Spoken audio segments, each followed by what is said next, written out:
Cinema Blend readers, and thank you so much for following our coverage of the Toronto International Film Festival. I am joined by two of my very good friends here to talk about a movie that we could not wait to see, Alfonso Cuaron's Gravity. I'm here with Jake Hamilton. He is at Jake's Takes, for everybody who does not know him yet. This is Kevin McCarthy. He used to be BDK Reviews, now Kevin McCarthy Big TV. Daddy Kevin. Big Daddy Kev. And we can't unleash Kevin just yet, so I'm going to start with Jake because Kevin will dominate the entire conversation with himself for this. For good reason. For good reason. Right, Jake, let's start with this. Did it live up to your expectations? And when you tell me your answer, tell me why. Surprisingly so, because I actually had incredibly high expectations. It was a different movie than I thought it was going to be. Okay. I feel like they're marketing it as this idea of a woman floating through space, Right. and for some reason that's what I thought it was going to be. Right. It's much more than that, and much better than that. When we get to that certain point, and we're going to avoid spoilers as much as possible. Yeah. When we get to that certain point where she does start to float away, did you not think, like, now the movie can begin? Yeah, this Let's is it. Go. Yes. And then whenever it veered away from that, I thought, wait, I don't actually know what's going to happen now, which is an amazing feeling that something that doesn't really happen. And I feel like that happened like 4 or 5 times in the film, like where I was like, where could this possibly go from here? Right. And then Cuaron just kept delivering. How often does that happen? Where you I've ask never yourself seen that question? before. Right. Where Yeah. he kept, because like you'll watch a movie sometimes, you'll think to yourself, how can the movie, where can it go from here? Right. And he kept over. But now, delivering. now I want to ask you, because he and I were having this argument. We walked out, and my first reaction was, I in no way want to know how they did that. Because you're going to walk out, and there are going to be a dozen times in the movie you're going to ask yourself, how did they do that? Right. I in no way want to know. He does. I'm all about that. Where do you stand? I want to know. You want to know? Thank you. You wanna know. Because I don't! See, now, Why? interestingly enough, if you watch Children of Men, the famous one shot is not really one But doesn't shot. that ruin that for you? Not really, because think about it, from a filmmaking standpoint, we geek out about it because we like filmmaking. You're that guy The that likes a viewer- magician to reveal his secrets, aren't you? But the viewer doesn't know it's a one shot. They're not thinking about it being a one shot. He's doing it for you as an audience to be engaged in that moment. He's not doing it for the And audience. so you're breaking that. You're No, purposely breaking But that. there are a lot of people like me who want to know how things are shot. Now, Gravity was mostly shot on green screens with 3D cameras, and what he's doing, I mean, from what I've learned and read about, is a lot of the cuts are happening within the motion blur. Right. So if something flies by, something happens, the cut happens like in Rope, in Hitchcock's Rope. Right. What was the movie that came out last year? What was the horror movie that came out last year? With, It wasn't really one shot. I know, with Olsen, the Olsen sisters. Like a horror movie that came out with the Olsen sisters. Supposedly it was one shot. But It looked like one shot, It was but like it whenever they would rush over, Right. it would cut. It was like a horror, Silent House. Silent House. It was like a horror movie. You know, supposedly the whole bit was there was one take. But whenever they would run or there'd be a rush. Okay. But We're diverging. Just to reference back to Rope, though, Rope back in the day, I mean, Hitchcock would have 20 minutes of film stock. Right. So he would zoom into a black jacket and then come back out, and you'd have no idea he cut the Hitchcock, camera. you cheating So bastard. there's just ways. But anyways, I feel, to answer your question about the movie exceeding expectations, it completely did. And yours were way up here. I walked into the movie expecting a 10 out of 10 based on trailers and James Cameron's quote, the best space movie ever done. Right. It's not Rarely. the best movie ever done.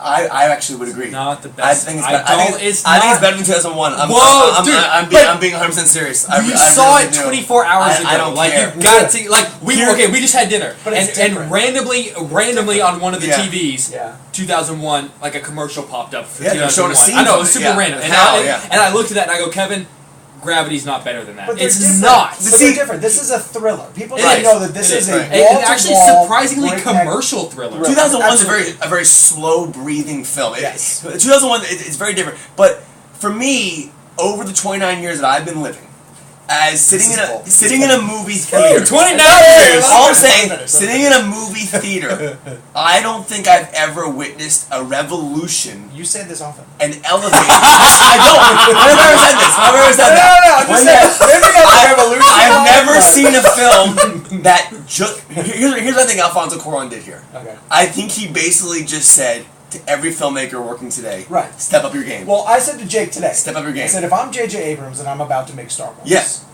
Am I not panicking? Am Yeah, I not you should be. You're going, please come join my Come help crew. my crew. Yeah. I'm not Yeah. saying this is the best movie in 29 years. All I'm saying is that if you look over the course of the history of cinema, there are directors who have elevated the art form. Hitchcock, Right.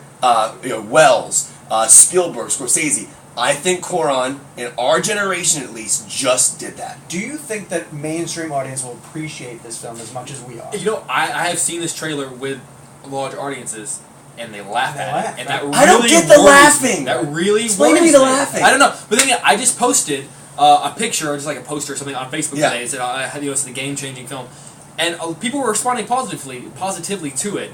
So I don't know what the reaction. I'm really curious to see what the reaction is going to be. I hear from people like, how is this a movie? Right. You know, is it going to be interesting? It's just Sandra Bullock essentially. It's not just a camera pointed at Sandra Bullock's face. Right. It's POV shots. But it's a lot of her. Yeah, it is from a filmmaking standpoint. The way he shot this, the way he engaged it. But a lot of people.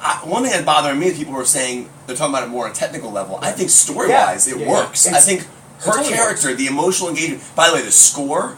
If I had to predict the Academy Awards at this moment, this deserves... In September, by the way. At this moment, I think it deserves picture, director, and actress. All I'm saying is that how many times have we been at the Toronto International Film Festival? Yes. And there's been... And keep in mind, Gravity is my number one.